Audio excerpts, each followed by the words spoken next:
একাত্তর তো বাঙালি জাতির শ্রেষ্ঠ অর্জন। এটার সঙ্গে যারা দ্বন্দ্ব করতে চায়, বিশ্বাসঘাতক করতে, তাদের সঙ্গে থাকা তো আমার অপরাধ। আমি তো তাদের সঙ্গে থাকবো না। শেখ হাসিনার কি হবে, আওয়ামী লীগের কি হবে, সেটা পরে দেখা যাবে। আমি তো 71 বাদ দিয়ে কোথাও কারোর সঙ্গে কোন সরকারের সাথে থাকবো না। এই সরকার প্রয়োজনে আমাকে আবার ওই তাদের মতোই চোখ বেঁধে নিয়ে যাক, আবার গাছের উপরে ঝুলায় রাখুক, কিন্তু আমি 71 ছাড়া আমি বাংলাদেশ মানি না। খুব ক্লিয়ার। আর যারা 71-কে মানে না, তারা বাংলাদেশের উপদেষ্টা হয় কি করে? তা তো বাংলাদেশ, কারণ 71 হইলো বাংলাদেশের মা, মুক্তিযুদ্ধ হইলো বাংলাদেশের মা। মাকে অস্বীকার করে সন্তান হয় কেমনে? আপনি বলছিলেন যে আগে এরা পরিচয় যদি জানতে পারতেন তাহলে আপনারা এই আন্দোলনে সমর্থন দিতেন না, আপনি অন্তত দিতেন না। আপনি এটাও বলছেন এখন যদি শিবির ডাক দেয় তাহলে কয়েকজন লোক আসে দেখুক। কিন্তু শেখ হাসিনা তৎকালীন প্রধানমন্ত্রী, ওনার বিরুদ্ধে বহু অভিযোগ, দুর্নীতির অভিযোগ, অনিয়মের অভিযোগ, লুটপাটের অভিযোগ, একটা ভালো নির্বাচন না দেওয়ার অভিযোগ, ব্যাংক লুটের অভিযোগ, শেয়ার মার্কেট লুটের অভিযোগ, মানুষকে কথা না বলার অধিকার কেড়ে নেওয়ার অভিযোগ, নানা রকম অভিযোগের অন্ত নেই। তিনি কিন্তু বারবার বলেছিলেন এরা কিন্তু স্বাধীনতা বিরোধী শক্তি, এরা সরকারের বিরুদ্ধে আন্দোলন করছে না, এরা মূলত একটা বিশৃঙ্খল পরিবেশ তৈরি করে দেশকে অস্থিতিশীল করতে চাচ্ছে। এই কথাগুলো উনি তখন বলেছিলেন। সবাই কিন্তু তখন ওনাকে বলেছিলেন যে সবাইকে আপনি রাজাকার বানিয়ে ফেললেন। হ্যাঁ, তারপরে ডক্টর জাফর ইকবাল বলছিলেন ঢাকা বিশ্ববিদ্যালয়ে যেদিন স্লোগান হলো যে রাতে 15 জুলাই দিবাগত রাত 16 জুলাই আমি কে তুমি কে রাজাকার রাজাকার, তখন জাফর ইকবাল একটা স্ট্যাটাস দিয়েছিলেন আমি আর ঢাকা বিশ্ববিদ্যালয়ে যাব না, আমি কোনো রাজাকারের মুখ দেখতে চাই না। তখন তাকেও বিশুদ্ধার করেছেন আন্দোলনের পক্ষে যারা ছিলেন সবাই। তারপরও কেন আমাদের যারা সবাইকে আসলে শেখ হাসিনার বিরুদ্ধে অবস্থান নিতে গিয়ে কি সব ভুলে গেছিলেন যে এরা কারা? এই প্রশ্নটা খুব বড় কঠিন প্রশ্ন, তারপরে আমি দিচ্ছি শুনে। আজকের প্রেক্ষাপটে করতে হবে মুক্তিযুদ্ধ, মুক্তিযুদ্ধ শেখ হাসিনা না। একদম। এখন তো মানুষ বলতেছে যে এখন আপনি আমার মনে হয় আপনি তো অনেকের সাথে কথা হয় আপনার, আমরা রাস্তাঘাটে বের হলে রিক্সা ড্রাইভার থেকে শুরু করে সাধারণ মানুষ যারা সবাই বলে আগেই ভালো ছিলাম একটা কথা বলে, কিন্তু যারা আন্দোলন এই নেতৃত্ব দিল নিজেদের পরিচয় গোপন রেখে, তাদের উদ্দেশ্য ছিল 71-কে মুছে ফেলা নাকি? 71-কে মুছে ফেলা তাদের উদ্দেশ্য ছিল, কিন্তু তারা তো কথাটা প্রকাশ করে নাই। তখন যদি প্রকাশ করতো যে আমরা মুক্তিযুদ্ধ 71-কে মুক্তিযুদ্ধ মানি না, আপনারা আমাদের সাথে আছেন, তখন দেখতাম কত লোক যায়। এই কথাটা বলে নাই কেন তারা? আমি কথাটা খুব বুঝার চেষ্টা করেন। এখন যে বলে 71 মানি না, মুক্তিযুদ্ধ মানি না, 72-এর সংবিধান মানি না, এই কথাগুলো তারা তাদের দাবির মধ্যে দিতে পারতো। তখন আমরা গেলে এখন আইসায় তাদেরকে ধাপায় সমর্থন করতাম। এখন তো মনে করতেছি না, 71 না থাকলে তো আমার ফজলুর রহমানের জন্ম পিতা, কারণ আমি তো ফজলুর রহমান, 71-ই আমার জীবন, আমি তো মুক্তিযোদ্ধা। 71 তো বাঙালি জাতির শ্রেষ্ঠ অর্জন। এটার সঙ্গে যারা দ্বন্দ্ব করতে চায়, বিশ্বাসঘাতক করতে, তাদের সঙ্গে থাকা তো আমার অপরাধ। আমি তো তাদের সঙ্গে থাকবো না। শেখ হাসিনার কি হবে, আওয়ামী লীগের কি হবে, সেটা পরে দেখা যাবে। আমি তো 71 বাদ দিয়ে কোথাও কারোর সঙ্গে কোন সরকারের সাথে থাকবো না। এই সরকার প্রয়োজনে আমাকে আবার ওই তাদের মতোই চোখ বেঁধে নিয়ে যাক, আবার গাছের উপরে ঝুলায় রাখুক, কিন্তু আমি 71 ছাড়া আমি বাংলাদেশ মানি না। খুব ক্লিয়ার। আর যারা 71-কে মানে না, তারা বাংলাদেশের উপদেষ্টা হয় কি করে? তা তো বাংলাদেশ, কারণ 71 হইলো বাংলাদেশের মা, মুক্তিযুদ্ধ হইলো বাংলাদেশের মা। মাকে অস্বীকার করে সন্তান হয় কেমনে? আমি সবাইকে কথাটা জিজ্ঞাসা করতে চাই। আরেকটা দল বলছে কে দেশপ্রেমিক নাকি দুইটা দল, একটা হলো সেনাবাহিনী আর একটা হলো তাদের দল। শুনতে আমার মনে হয়েছে হায় রে, মরি না কেন আমরা? তাইলে যে 77 বছর এই সমাজে আছি, আমরা তাহলে দেশপ্রেমিক না? কথাটা খুব বুঝার চেষ্টা করেন। ওদের 5000 কর্মী একটা ফজলুর রহমানের সমান হবে না। সততায় বলেন, জ্ঞানে বলেন, বুদ্ধিতে বলেন, বিবেচনায় বলেন। যারা এই কথাটা বলছে ওদের 5000 নেতা কর্মী ফজলুর রহমানের সমান হবে না। একটা ফজলুর রহমান কোথায় কোন সিটে আমার সঙ্গে ইলেকশন করতে চায় কোক বলো, তাদের বাড়িতে গিয়ে আমি দাঁড়াবো। সিলেটের কোন সিটে তারা ইলেকশন করবে আমার সঙ্গে, তাদের বাড়িতে গিয়ে আমি দাঁড়াবো। তারা যে কথাটা কইছে খুব কষ্টের কথা, যে তারাই শুধু দেশপ্রেমিক আর সেনাবাহিনী। হ্যাঁ, সেনাবাহিনী মানলাম, তারাই শুধু দেশপ্রেমিক, আমরা তাহলে দেশদ্রোহী? এসব কি হচ্ছে দেশে? সব দখল করে বসে আছে তারা। বিএনপি যদি দুর্নাম করে, একটা রিক্সা স্ট্যান্ড দখল করে দুর্নাম করে, 10টা টাকা চান্দাবাজি করে দুর্নাম করে, তারা তো ব্যাংক দখল করে বসে আছে, কিছু দখল করে, অর্থনৈতিক স্ট্রাকচার সব দখল করে বসে আছে। তাদের এত টাকা পায় কোথেকে? মোল্লা মৌলবীরা। তারা তো এমন কোনো না যে তারা ডক্টরেট ডিগ্রি করে।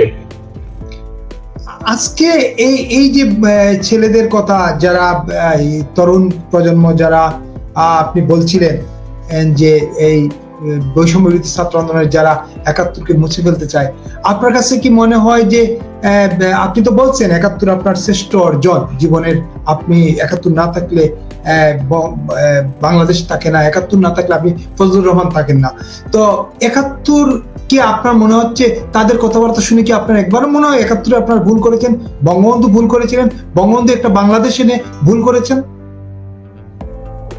এই কথাটা একদিন আপনাকে বললাম না, কাকে বললাম, বিদেশের একটা টেলিভিশনে বললাম, আমাকে বলেন নাই। না আমি বলেছি, বলে যে না ওই লোকটার কথা কয় না, লোকটা খুব খারাপ মানুষ। ওই লোকটা ৬৬ সনে যখনই বলছে তুমি কে আমি কে বাঙালি বাঙালি, তখনই তো আমার মনে কষ্ট হয়েছে। আমি তো আছিলাম স্বাদের পাকিস্তান লইয়া, পাকসার জমিন সাতবাত কিশোয়ারে হাসিন সাতবাত তো নিশানে আজমে আল ইসরান আর দে পাকিস্তান, এই গান এখনো আমাদের ছেলে মেয়েরা গাইতো, আমরাও গাইতাম। এই লোকটা এই কামটা করে ৬ দফা দিয়ে যে তুমি কে আমি কে বাঙালি শিখাইছে, তোমার আমার ঠিকানা পদ্মা, পৃথিবীর শ্রেষ্ঠ স্লোগানের একটা স্লোগান, এটা দিয়ে তো খুব খারাপ কাম করছে। এই লোকটার নাম আমি আপনাকে বলি, যত কথাই বলেন আমি খুব এই সন্তানকে বলি, খুব হাত জোর করে বলি সবাইকে, ইউনুস সাহেব সহ, আর যাই করে পূর্বপুরুষদেরকে নিয়ে টানাটানি করেন। অনেকদিন বলতেছি, ইন্ডিয়ার লোকজন যদি শুধু বলতে থাকে, আর এই গান্ধী তো একটা ছিল, অসৎ লোক ছিল, সে তো 19 বছরের 2টা মেয়ের ডাইনে বামে রেখে রাত্রে ঘুমাইতো, সে তো দর্শনকারী ছিল। তো ইন্ডিয়ার মানুষ বলে না তো বাপের দোষ এত ধরেন কেন? ওই জওহরলাল নেহরুর মেয়ে ইন্দিরা গান্ধী যদি বলতো যে আমার মা মারা যাওয়ার পরে ওই ভারতের গভর্নর জেনারেলের ওয়াইফ এডউইনার সঙ্গে আমার পিতার এই ছিল, এই সম্পর্ক ছিল, এইগুলো নিয়ে যদি ঘাটতে থাকেন, এই ঘাটতি তো কারো কম হবে না। আমি তো সবার বাড়ি চিনি, গড় চিনি, এমন লোক নাই যারা বঙ্গবন্ধু সমালোচনা করেন। আমি অলরেডি বাংলাদেশে তাদের কিন্তু এটাকে কি বলে জীবন ইতিহাস আমি কিন্তু নিয়ে নিছি, কার বাড়িতে কয়টা বেড়া আছে, কার বাড়িতে দাঁড়িয়ে আছে, কার বাড়িতে ঘর আছে দরজা নাই, কার বাবা কি ছিল, কার বাবা মানুষের বাড়ির পাহারাদার, কার বাবা রাজ পরিবার, সব লয়ে ফেলছে। কিন্তু কার দাদা রাজাকার ছিল, কার দাদার গাছে তুলে মানুষগুলি সব লয়ে ফেলছে। কিন্তু কাজে আমরা এইসব করিয়া আমাদের পূর্বপুরুষদেরকে যে ধ্বংস করতেছি, শেরে বাংলাকে শান্তিতে ঘুমাইতে দেন, সোহরাওয়ার্দী, মৌলানা ভাসানী, শেখ মুজিবুর রহমান এদেরকে শান্তিতে ঘুমাইতে দেন। ইতিহাস তাদের বিচার করবে একদিন। এদেরকে নতুন করে টানাটানি করলে কিন্তু খুব ধাক্কা লাগবে ইতিহাসে। ওই তাজউদ্দিন, মনসুর আলী, কামরুজ্জামান, সৈয়দ নজরুল এদেরকে শান্তিতে ঘুমাইতে দেন। আর জেনারেল যারা ছিল, যারা যুদ্ধে দেশ স্বাধীন করছে, যাদের প্রধান সেনাপতি এমএজি উসমানী, যিনি হলেন ওই যে সেঞ্চুরি মারছে মুক্তিযুদ্ধে, major Zia, I do hereby declare the independence of Bangladesh.